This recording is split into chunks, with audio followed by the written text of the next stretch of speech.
여보세요? 엄마, 영양실조로 입원했다면서요?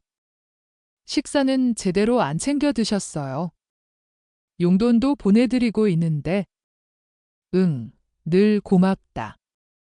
그런데 그 8만 원이면 수수료가 더 많이 나올 텐데, 신경 쓰지 않아도 괜찮아. 8만 원이요? 무슨 말씀이세요? 최근 저는 식비는 물론이고 광열비도 아껴가며 생활을 이어가다가 결국 영양실조로 쓰러지고 말았어요. 저를 걱정하는 큰아들 민수는 매달 8만 원을 송금해주고 있었어요. 저는 금액이 아니라 그 마음이 기쁜 거라고 전했어요. 나는 매달 엄마한테 150만 원씩 송금하고 있었는데, 이윽고 민수의 입에서 차례차례 경악스러운 사실이 밝혀졌어요. 저는 김순자, 올해로 80세가 되었어요. 5년 전에 남편을 여의고 지금은 낡은 빌라에서 혼자 살고 있어요. 결혼하고 나서 전업주부로 살아온 저에게는 제 연금과 남편의 유족연금이 수입의 전부였어요. 생활은 결코 넉넉하지 않아서 평소에도 아끼면서 생활하고 있었어요. 식비는 물론이고 광열비나 수도요금도 절약하고 살고 있던 빌라도 월세가 싼 곳으로 이사해서 겨우겨우 빠듯하게 살고 있었죠. 오늘은 아침부터 눈발이 날리고 있지만 전기요금을 아끼려고 난방은 켜지 않았어요. 집안에서 패딩을 껴입고 따뜻한 바지를 겹쳐 입으며 겨우 추위를 견디고 있었어요. 찬물로 설거지를 하다 보니 손가락은 붉게 텄고 퉁퉁 부어 있었어요. 고근 손가락을 주무르면서 점심 식사 뒷정리를 하고 있는데 큰며느리인 은희가 찾아왔어요. 어머님, 안녕하세요. 이번 주 약 가져왔어요. 약값은 늘 그렇듯이 10만 원이에요. 은희는 매주 저를 위해 약을 가져다 주었어요. 큰아들 민수도 저를 걱정해 주기는 하지만 대학병원 약사로 바쁜 것 같아서 며느리인 은희가 저를 돌봐주고 있었어요. 몇 년 전까지는 은희와 함께 병원에 진찰을 받으러 다녔지만 최근 몇 년간은 줄곧 은희가 약만 가져다 줄 뿐이었어요. 그 편이 돈이 덜 든다고는 하지만 솔직히 이 약값도 빠듯한 저에게는 큰 지출이었어요. 하지만 약을 끊으면 몸이 안 좋아진다고 해서 매주 받고 있었어요.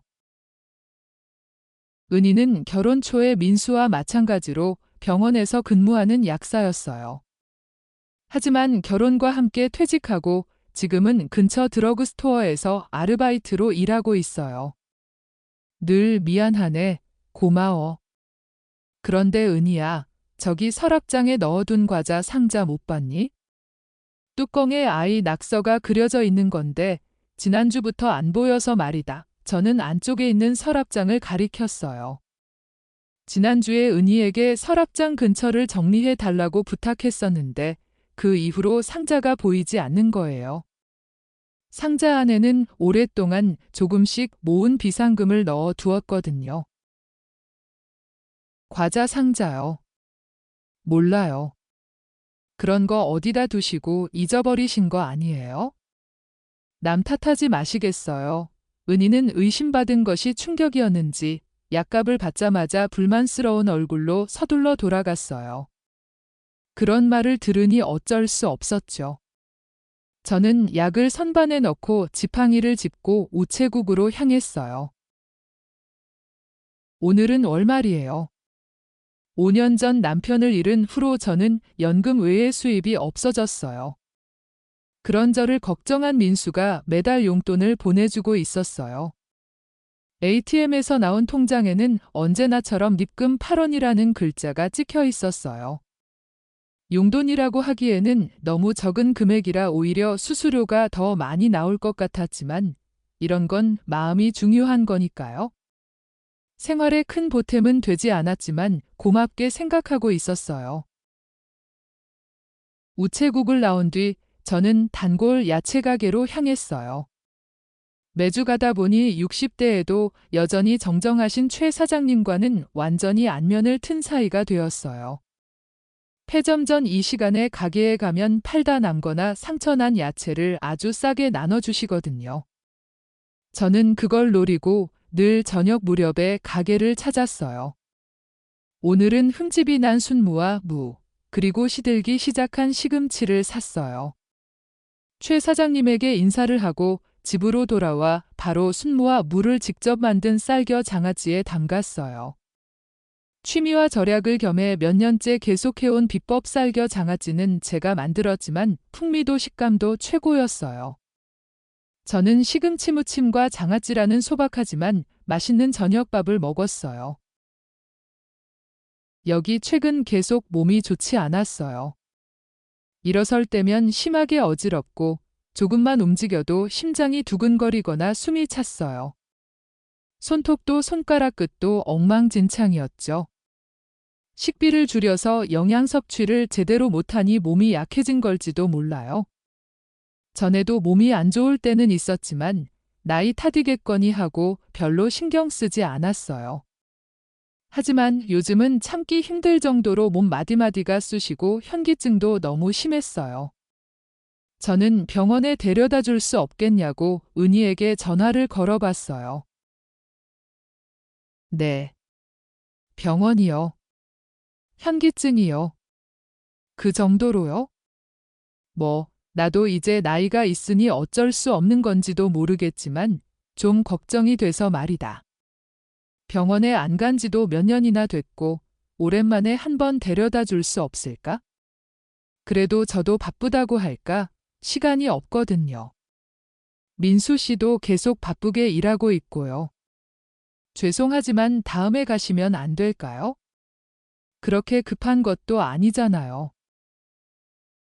어느 정도 예상은 했지만 역시나 은희는 병원에 같이 가자는 부탁을 거절했어요.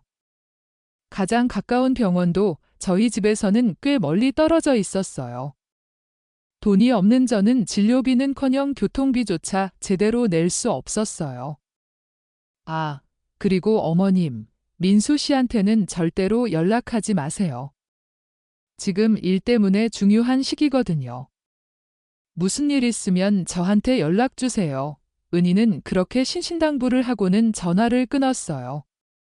저는 한숨을 쉬고는 차가운 물로 약을 삼켰어요. 어느 날 평소처럼 단골 야채 가게에서 최 사장님과 잡담을 나누고 있는데 또다시 심한 현기증이 찾아왔어요. 지팡이로도 버티지 못하고 순간 그 자리에 털썩 주저앉았어요.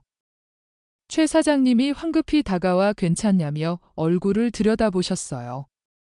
앉아 있어도 현기증은 좀처럼 가라앉지 않았어요. 조금 어지러워서 그래요? 아무것도 아니에요. 괜찮아요. 그렇게 말하며 억지로 일어서려고 하는 순간 세상이 빙글 돌더니 그대로 정신을 잃고 말았어요. 눈을 떠보니 뜻밖에도 병원 침대 위였어요. 곁에는 최 사장님이 앉아 계셨어요. 링거를 맞으면서 저는 최 사장님에게 사정을 들었어요. 제가 야채 가게에서 쓰러진 뒤에 최 사장님이 구급차를 불러주셨다고 해요. 병원으로 이송되고 나서 밤새 잠들었던 모양인지 창밖은 이미 환해져 있었어요. 의사 선생님은 극심한 영양실조로 인한 빈혈이라고 설명해 주셨어요. 모르는 사이에 뼈도 약해져 있었는지 제 몸은 제가 생각했던 것보다 훨씬 심각한 상태인 것 같았어요. 치료비가 걱정되어서 빨리 돌아가고 싶었지만 의사 선생님은 일주일간 입원하라고 하셨어요. 순자 씨. 그러니까 잘 챙겨 먹으라고 내가 맨날 말했잖아요. 갑자기 쓰러져서 간 떨어지는 줄 알았네. 정말 최 사장님은 예전부터 제 건강 상태를 걱정해 주셨어요. 미안해요. 걱정 끼쳐서. 근데 돈이 없어서. 분명 큰아들 있다고 했죠? 의사인가 뭔가 아니었어요. 병원 근무하면 월급도 많을 텐데 용돈이라도 좀 보내달라고 해요. 약사예요. 전부터 용돈을 받고 있기는 한데 저는 곤란한 듯 웃으며 입을 다물었어요. 민수에게 매달 용돈을 받고는 있지만 너무 적어서 생활에 보탬이 되지는 않았어요. 은희에게 내는 매주 약값 때문에 연금조차도 꽤 줄어들고 있었고요. 최 사장님은 돈을 더 받으라고 하지만 스스로 돈을 벌어본 경험이 없는 제가 비록 가족이라 해도 남이 힘들게 번 돈을 받는 것은 마음이 편치 않았어요. 하지만 입원하게 되어 걱정되는 것은 입원비였어요. 빠듯하게 생활하는 저로서는 고액의 의료비를 도저히 감당할 수 있을 것 같지 않았어요. 게다가 소중한 쌀겨 장아찌도 걱정이 됐어요. 3일에 한 번은 저어주지 않으면 상해버리거든요. 가게로 돌아가신다는 최 사장님께 인사를 하고 배웅한 뒤 은희에게 연락하려고 휴대폰을 찾았어요. 화면을 보니 배터리가 나가 있었어요.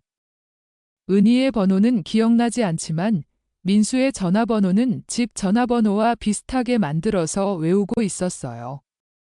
은희가 민수에게는 연락하지 말라고 했지만 이렇게 된 이상 그렇게 말하고 있을 상황이 아니었죠. 병원 전화를 빌려 민수에게 전화를 걸었어요. 여보세요? 아, 다행이다. 오랜만에 연결됐네? 민수야, 나 엄마다. 일하는 중에 미안하다 은희가 말리긴 했지만 사실 저는 가끔 민수에게 전화를 걸었어요. 그저 건강한 목소리가 듣고 싶었을 뿐인데 어째서인지 언제 전화를 걸어도 민수와는 연결이 되지 않았어요. 전화도 못 받을 정도로 일이 바빴던 걸까요? 어쨌든 이 중요한 때에 전화가 연결되어 안심했어요. 모르는 번호라 누군가 했더니 엄마였어요. 오랜만에 전화하셨네요. 어디서 거시는 거예요? 큰아들에게 걱정을 끼치는 것이 마음에 걸렸지만 병원이라고 털어놓았어요. 민수에게 쓰러져서 입원하게 된 경위를 대략 설명했어요. 네. 영양실조요? 아니, 엄마, 식사 제대로 안 챙겨 드셨어요. 그래서 용돈도 보내드리고 있는데, 응, 늘 정말 고맙다. 마음이 기뻐. 그런데 그 84원이면 수수료가 더 많이 나올 텐데, 신경 쓰지 않아도 괜찮아. 8원이요. 수수료. 네. 무슨 말씀이세요? 당황한 듯한 말투의 민수에게 저는 매달 민수로부터 8원을 송금받고 있다는 것에 대한 고마움과 금액이 아니라 그 마음이 기쁘다는 것을 전했어요. 민수는 조용히 듣고 있었어요. 나는 엄마한테 그것보단 좀 더 보냈던 것 같은데. 겨우 쥐어짜내듯이 민수가 말했어요. 아니, 잠깐만요. 그것도 신경 쓰이지만 영양실조라고 하셨죠? 엄마 매달 병원 다니셨잖아요. 약도 받고 계셨을 테고. 지금까지 의사 선생님한테 아무 말도 못 들으셨어요? 아, 약은 받고 있지? 은희가 매주 집으로 가져다 줘. 병원은 벌써 몇 년째 안 갔네. 최근에 현기증이랑 심장 두근거림이 심해서 웬만하면 병원에 가고 싶었는데 은희가 바쁘니까 다음에 가자고 해서 약만 매주. 민수야. 듣고 있니? 민수는 전화기 너머로 무언가 중얼거리고 있었어요. 뭔가 마음에 걸리는 거라도 있는 걸까요? 어쨌든 바쁜데 미안하다. 사정이 이러니까 다음 쉬는 날에라도 갈아입을 옷이랑 보험증 같은 것 좀 갖다 줄 수 있을까? 그리고 3일에 한 번은 쌀겨 장아찌를 저어줘야 하는데. 알겠어요. 본가 열쇠도 있으니까 오늘 조퇴하고 다녀올게요. 입원비도 걱정하지 마시고요. 저녁쯤에 그쪽으로 갈게요. 묘하게 심각해 보이는 민수의 모습이 이상하게 느껴졌지만 바로 와준다니 고마웠어요. 부탁한다. 쌀겨 장아찌는 손 깨끗이 씻고 맨손으로 저어야 한다. 엄마, 저 왔어요. 몸은 좀 어떠세요? 괜찮아요. 전화 통화 후 점심시간이 조금 지나자 민수가 얼굴을 비췄어요. 일은 조퇴하고 왔다고 해요. 집에서 가져다 준 갈아입을 옷이나 생필품을 정리하면서 민수는 제게 최근의 일들에 대해 자세히 물어봤어요. 집안일이나 건강 상태, 약에 대한 것, 은희에 대한 것, 오늘 아침 통화의 연장선인 것 같았어요. 집에서 제 통장도 가져왔는지 통장을 펼쳐서 함께 내용을 확인했어요. 5년 전 날짜부터 빼곡하게 늘어선 뒷금 84원이라는 글자들. 민수는 그것을 무서운 표정으로 노려보고 있었어요. 오늘 아침 오랜만에 통화를 한 이후로 아무래도 민수의 상태가 이상했어요. 직장에서 무슨 일이라도 있었던 걸까요? 지금까지 한 달에 두세 번 정도는 민수에게 전화를 걸었지만 연결되지 않았고 답신 전화도 없어서 몹시 바쁘게 지내고 있구나 생각했었어요. 오늘도 이런 일로 조퇴하게 만들어서 미안했어요. 그 이야기도 은근슬쩍 꺼내며 사과하자 민수는 또다시 깜짝 놀라며 되물었어요. 제 이야기를 듣자마자 황급히 자기 스마트폰을 꺼내더니 무언가를 열심히 조작하고 있었어요. 아까부터 대체 왜 저러는 걸까요? 민수는 화면을 바라보며 한동안 침묵하더니 다시 스마트폰을 조작해 은희에게 메시지를 보냈어요. 그리고는 배낭을 움켜쥐고 잠깐 나갔다 올게요 라고 말하며 병실을 나갔어요. 홀로 남겨진 저는 왠지 불길한 예감이 들었지만 어쩔 수 없이 혼자 침대에 누웠어요. 그날 저녁, 민수가 병실로 돌아왔어요. 메고 있던 배낭을 내려놓고 제 건강 상태를 물었어요. 링거도 맞고 오랜만에 따뜻한 잠자리에서 푹 잤더니 저는 기분이 한결 나아져 있었어요. 과일을 집어 먹으며 둘이서 이런저런 이야기를 나누고 있는데 은희가 병실로 들어왔어요. 아, 어머님. 몸은 좀 어떠세요? 민수 씨, 회사 쉬었어요. 은희는 억지 웃음을 지으며 이쪽으로 다가와 민수 옆 의자에 앉았어요. 민수는 고개를 숙인 채 대답도 하지 않고 손에는 제 통장을 꽉 쥐고 있었어요. 제가 무슨 말을 하기도 전에 민수가 먼저 입을 열었어요. 평소보다 낮은 목소리였어요. 은희 씨, 엄마가 영양실조래요. 왜 그런지 알아요. 은희는 말이 없었어요. 뭔가 심상치 않은 분위기였어요. 민수는 은희 쪽으로 몸을 돌려 정면으로 쏘아붙였어요. 엄마는 돈이 없어서 식재료도 제대로 못 샀대요. 식비뿐만이 아니에요.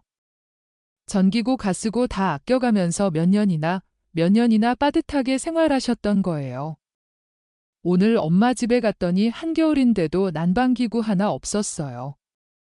자, 잠깐만, 민수야. 여긴 병원이야. 대체 왜 그래? 돈이 없는 게 은희 탓은 아니잖아.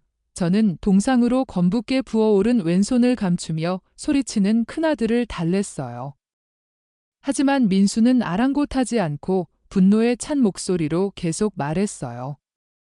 내가 당신한테 부탁했던 엄마 용돈 매달 150만 원이었잖아. 그런데 실제로 입금된 건 고작 8원이야. 지난 5년간 계속. 은희 씨, 이게 어떻게 된 일이에요? 그렇게 말하며 민수는 은희에게 제 통장을 내밀었어요. 어느 페이지를 봐도 84라는 숫자만 늘어서 있었어요. 저는 제 귀를 의심했어요.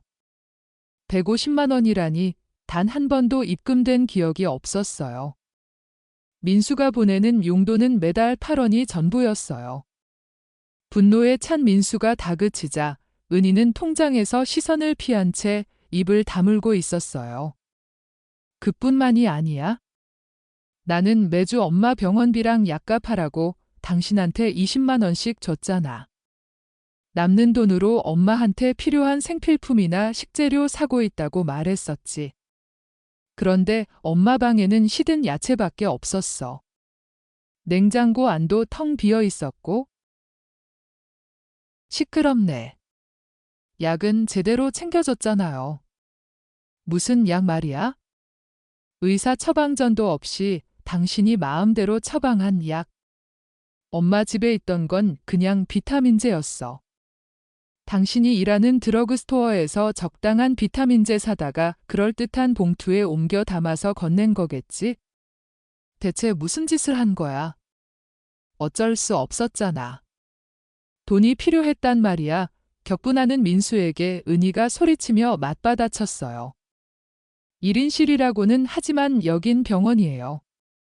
아들 부부가 나누는 대화 내용에 경악하면서도 저는 조마조마했어요. 돈이 필요해서, 그래서 엄마의 소중한 비상금도 훔친 거야. 그렇게 말하며 민수는 배낭에서 찌그러진 상자를 꺼냈어요. 뚜껑에는 민수가 어릴 적에 그려준 저와 남편의 초상화가 그려져 있었어요. 지난주부터 계속 찾고 있던 그 과자 상자였어요. 저는 너무나 큰 충격에 숨이 멎는 것 같았어요. 거짓말. 어째서? 당신이 일주일 전에 엄마가 돌아가셨다고 말하길래 우리 집 쓰레기통 전부 뒤져서 찾아봤어. 나도 설마 했는데 당신 정말 빼도 박도 못할 증거를 내밀자 은희는 새파랗게 질려 말을 잃었어요. 그래서 이 안에 있던 엄마 돈 3천만 원은 어떻게 한 거야? 아니, 이것뿐만이 아니지. 지금까지 매달 엄마한테 보냈어야 할 150만 원이랑 병원비, 약값. 전부 다 어디에 쓴 거냐고. 시끄럽네. 돈 같은 건 이제 없다고 은희는 상자를 보며 떨고 있었지만 이윽고 태도를 바꿔 일어서더니 적반하장으로 소리쳤어요. 애초에 당신이 잘못한 거야. 당신이 나 몰라라 하고 어머님만 챙겼잖아. 남편인 당신보다 지후 씨가 훨씬 더 멋있다고. 지후. 그게 누군데? 이 근처 호스트바에서 제일 잘생겼어. 내가 계속 뒷바라지 해줬고 이제 곧 1등이 될 거야. 지금까지 나랑 쓴 돈도 전부 나랑 같이 살려고 모아두고 있다고 했어. 흥분해서 계속 짓거리는 은희를 저와 민수는 멍하니 바라보고 있었어요. 무슨 말인지는 잘 모르겠지만 좋아하는 남자가 생겨서 돈을 갖다 바쳤다는 뜻이겠죠. 그 때문에 돈이 많이 필요했던 것 같았어요. 은희 씨 잘 알았어. 그럼 그 지후라는 사람과의 생활을 위해서라도 여기서 이혼하자. 민수는 조용히 그렇게 말하고는 배낭에서 이혼 서류와 도장을 꺼내 테이블 위에 올려놓았어요. 다시는 당신 얼굴 보고 싶지 않아. 여기서 끝내자. 지금 당장 이혼 서류에 사인하고 오늘 밤 안으로 짐 챙겨서 집에서 나가. 나는 오늘 병원에서 잘 거니까? 뭐? 지금 무슨 말을 함부로 하는 거야? 갑자기. 은희 씨, 당신이 무슨 짓을 했는지 알고는 있는 거야? 약 위조의 절도까지. 이혼하기 싫다면 이대로 경찰서에 가도 상관없어. 기세등등하던 은희는 민수의 위압적인 시선에 움찔하더니 이내 눈물을 글썽이며 변명을 늘어놓기 시작했어요. 어쩔 수 없었다니까. 아르바이트비만으로는 전혀 부족했단 말이야. 조금 용돈이랑 약값을 쓰긴 했지만 잘못했다고 생각하고 있어. 그리고 봐, 어머님도 당신도 몇 년 동안이나 몰랐잖아. 두 사람한테도 책임이. 당신 진짜 적당히 좀 해. 언제부터인지는 모르겠지만 내 스마트폰 함부로 만져서 엄마 전화번호 수신 차단 설정해 놨지? 엄마한테도 나한테 연락하지 말라고 시켰다며. 의도적으로 엄마랑 나를 떼어놓고 안 들키게 계획적으로 돈을 뜯어낸 거 아니냐고. 민수가 테이블 위에 놓인 이혼 서류를 주먹으로 쾅 내리쳤어요. 은희는 힉 소리를 내며 몸을 움츠렸어요. 그리고 은희 씨, 당신과는 이제 끝이지만 지금까지 당신이 가로챈 돈은 확실하게 청구할 테니까 그렇게 알고 있어. 제대로 갚지 않으면 그때는 경찰서 행위니까 명심해. 거기까지 듣고 나서야 은희는 자신이 저지른 죄가 얼마나 큰지 깨달은 것 같았어요. 그대로 한동안 시선을 방황하더니 아무 말도 대꾸하지 못하고 눈물을 흘리며 이혼 서류에 사인했어요. 은희는 병원을 떠났어요. 그날 밤, 은희는 민수의 말대로 야반도주하듯 집을 나갔다고 해요. 경찰에 신고하지 않는 대신 은희가 가로챈 돈에 대한 청구는 확실하게 했어요. 남편을 잃고 난 후 5년간의 용돈과 약값, 그리고 제 비상금 등을 합하니 가볍게 1억 원이 넘어서 경악했어요. 그 후 은희는 그렇게 돈을 갖다 바쳤던 호스트바 남자, 지후와 연락이 끊기자 반쯤 미친 상태로 가게에서 난동을 부리다가 출입 금지를 당했다고 해요. 나쁜 소문은 어디선가 새어나가는지 일하던 아르바이트 자리에도 어느새 소문이 퍼져 해고당하고 말았어요. 수입이 끊겨 빈털터리가 된 은희는 집도 구할 수 없어서 한동안 PC방 등에서 숙식을 해결했던 것 같지만 그 후에 어떻게 되었는지는 알 수 없어요. 은희가 행방불명되면서 잃어버린 돈은 이제 돌려받지 못할 거라고 저는 반쯤 포기하고 있었어요. 하지만 사정을 알게 된 은희의 가족이 은희를 대신해 조금씩 갚아주기로 했어요. 빼앗긴 돈 전액을 돌려받기는 어려울지도 모르지만 그 마음이 기뻤어요. 저는 퇴원 후 민수와 함께 살기로 했어요. 은희가 나간 단독주택에서 아들과 둘이서 평온하게 살고 있어요. 지금까지 은희에게 착취당하며 힘든 생활을 강요당했지만 지금은 따뜻하고 쾌적한 집안에서 식사도 제대로 챙겨 먹고 건강도 회복하고 있었어요. 계속 걱정해 주셨던 야채가게 최 사장님도 마침내 안심해 주셨어요. 저는 지금도 특기인 쌀겨 장아찌를 계속 만들고 있어요. 이전까지는 단순히 취미와 절약을 위해서 해왔지만 민수의 도움을 받아 쌀겨 장아찌를 잘 만드는 법이나 맛있는 장아찌 레시피 정보를 공유하게 되었어요. 80세의 정보 발신자가 신기했던 걸까요? 제 쌀겨 장아찌 채널은 몇 년 만에 큰 인기를 얻게 되었고 지금은 놀라울 정도로 높은 수입을 올리게 되었어요. 정규직으로 제대로 일해본 경험이 없어서 스스로는 돈을 버는 것 따위 무리라고 생각하고 있었어요. 하지만 이런저라도 다른 사람에게 도움이 될 수 있었던 거예요. 돈을 버는 것 이상으로 다른 사람이 기뻐해주는 행복을 알게 되어 충실한 매일을 보내고 있어요.